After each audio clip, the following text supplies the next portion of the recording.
Hola clase, vamos a dar comienzo a lo que es el repaso, esta vez, de los elementos del clima.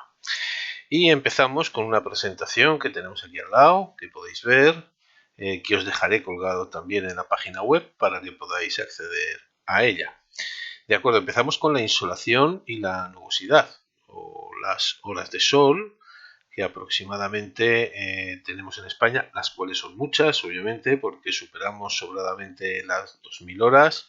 En el sur se llega fácilmente a las 3000, en el norte ya algunas menos. Ya veremos este mapa al final del tema y haremos un comentario sobre él. ¿De acuerdo? La nubosidad es obviamente lo contrario.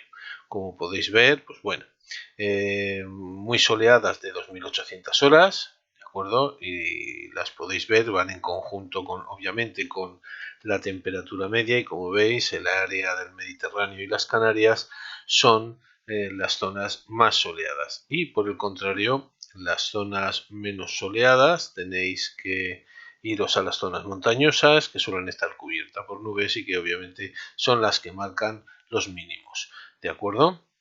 La cantidad media de horas de sol, unas 2200. Ya os digo que cerca de 3000 tenemos por aquí abajo, y obviamente unas menos, ¿vale? 1600 y menos por las zonas más cubiertas. El siguiente elemento destacable es la temperatura.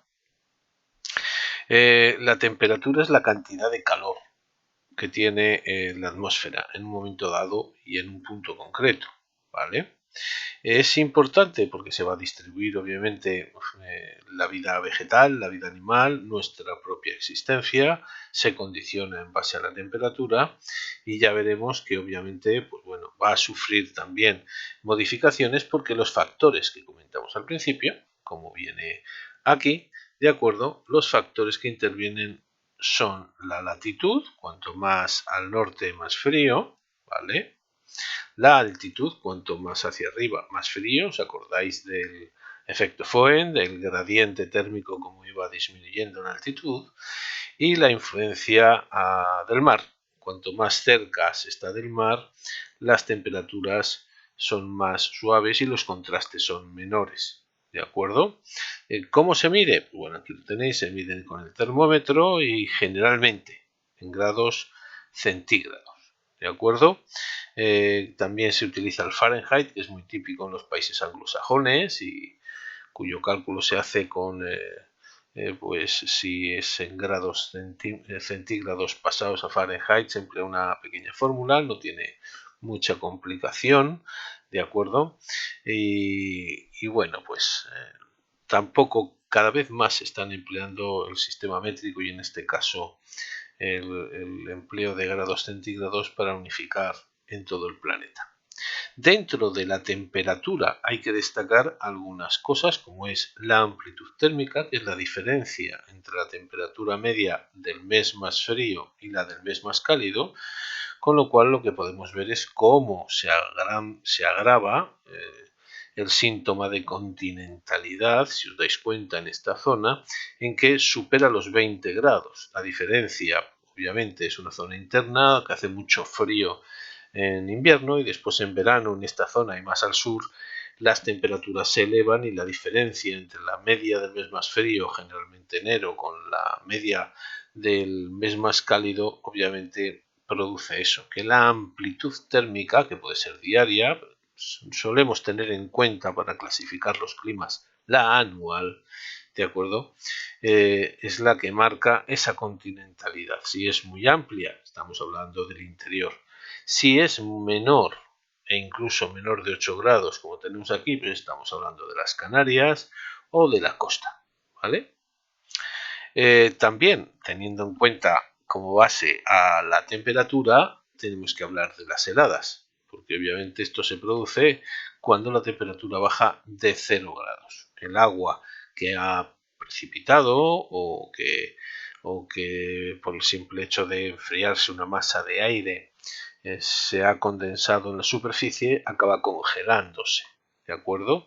Las heladas pueden ser de irradiación por frío del suelo, ¿vale? Entonces, simplemente el suelo se enfría y el aire que está en contacto con la superficie precipita el agua, se forma ese rocío y si sigue todavía bajando la temperatura se congela. O bien pueden ser de advección. Llega una masa de aire muy fría y congela literalmente el agua que puede estar depositada, ¿vale? O congela el suelo, congela todo. Pero porque viene, ¿de acuerdo?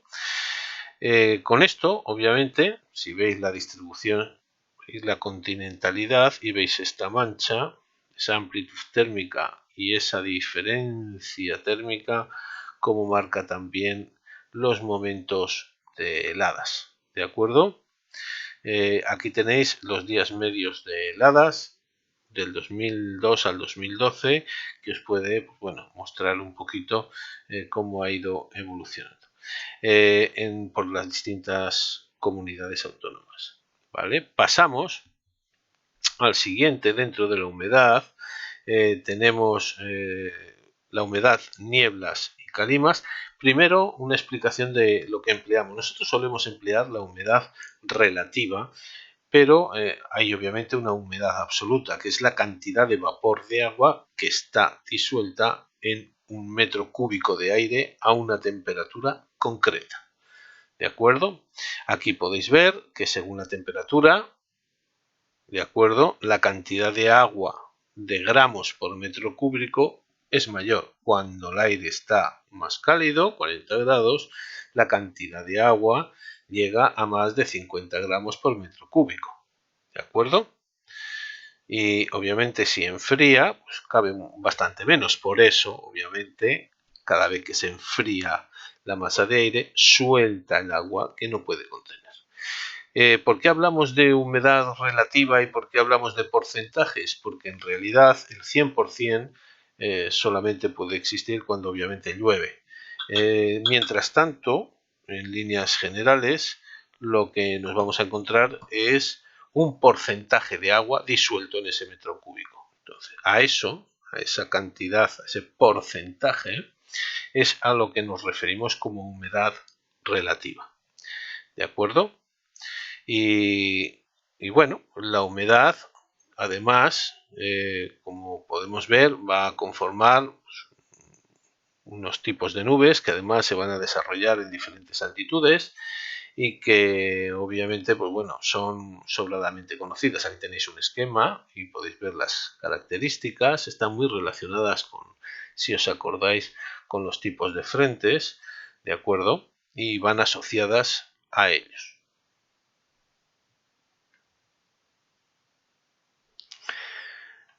Pasaríamos ahora a nieblas y calimas, pero nos vamos, sí, a nieblas y calimas, después pasaremos a las precipitaciones.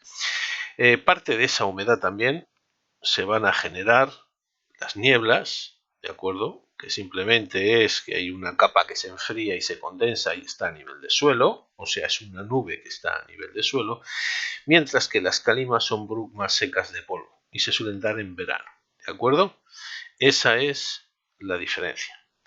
Y bueno, no hay mucho más. A las nieblas, lo mismo que a las heladas, ¿vale?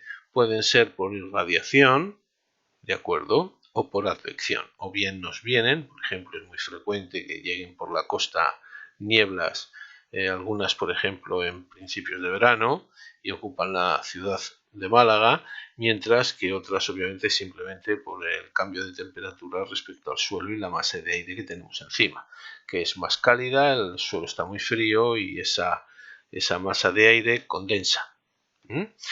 Y con esto pasamos a los tipos de precipitaciones. Nos saltamos un momento a la presión y los vientos para volverlo a coger luego.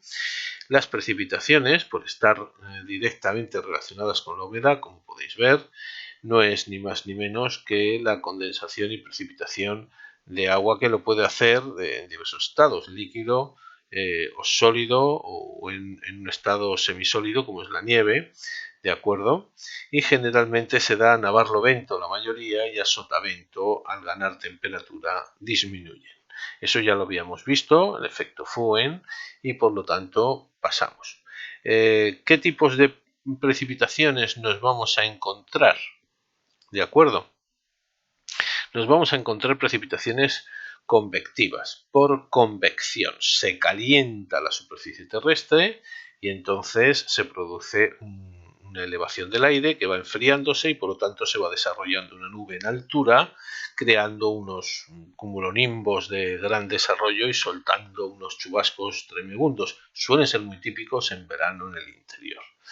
También nos encontramos las precipitaciones frontales, las típicas de los frentes, cuando chocan dos masas de aire diferente y obviamente pues cae según si es el frente frío quien presiona el cálido o el cálido el que va ascendiendo ligeramente y suavemente por encima del frente frío.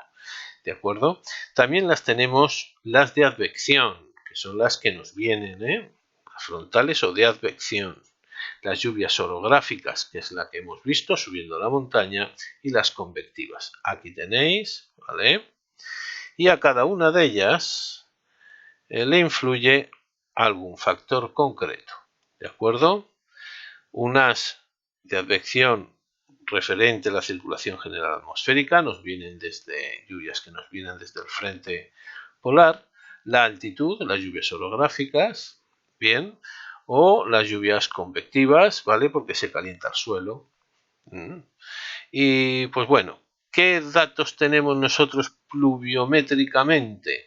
Pues en realidad España no tiene una humedad muy alta, el número de días de lluvia no son demasiados. Se considera que la España húmeda es aquella en la que llueven más de 800 milímetros anuales.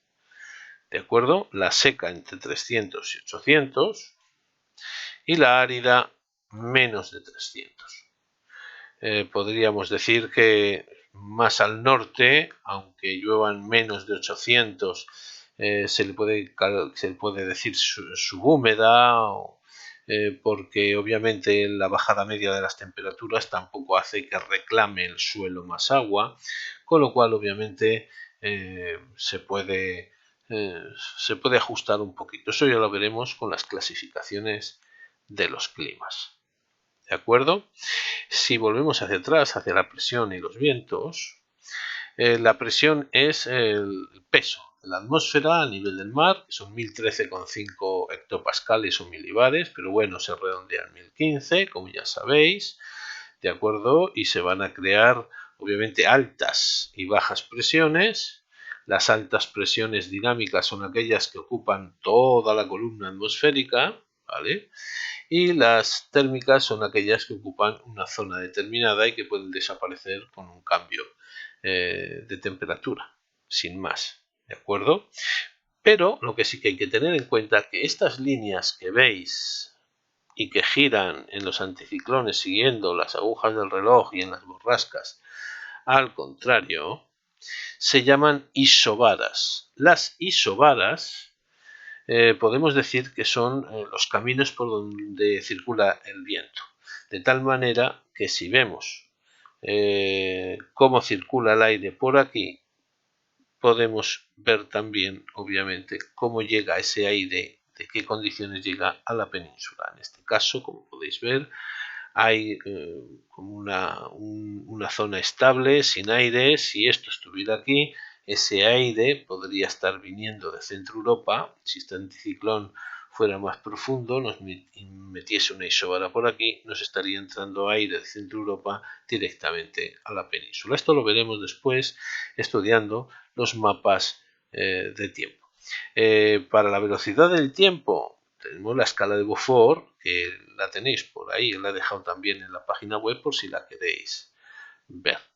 Y no tiene mucho más. Después, respecto a los vientos, obviamente, son muy típicos el paso del viento desde las altas presiones hacia las bajas presiones. Está la circulación tradicional en superficie, después en altura es al revés, ¿de acuerdo? Y suelen adquirir características propias de los sitios desde donde se lanzan.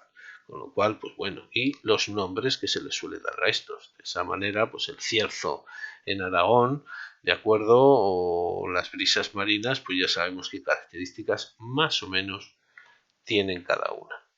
¿De acuerdo?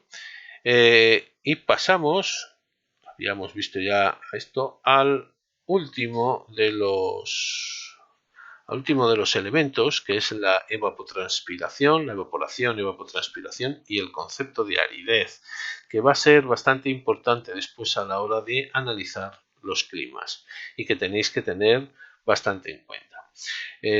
La evapotranspiración, por un lado, es el proceso de evaporación, ¿de acuerdo?, que se une a sí mismo la transpiración del agua que hacen las plantas.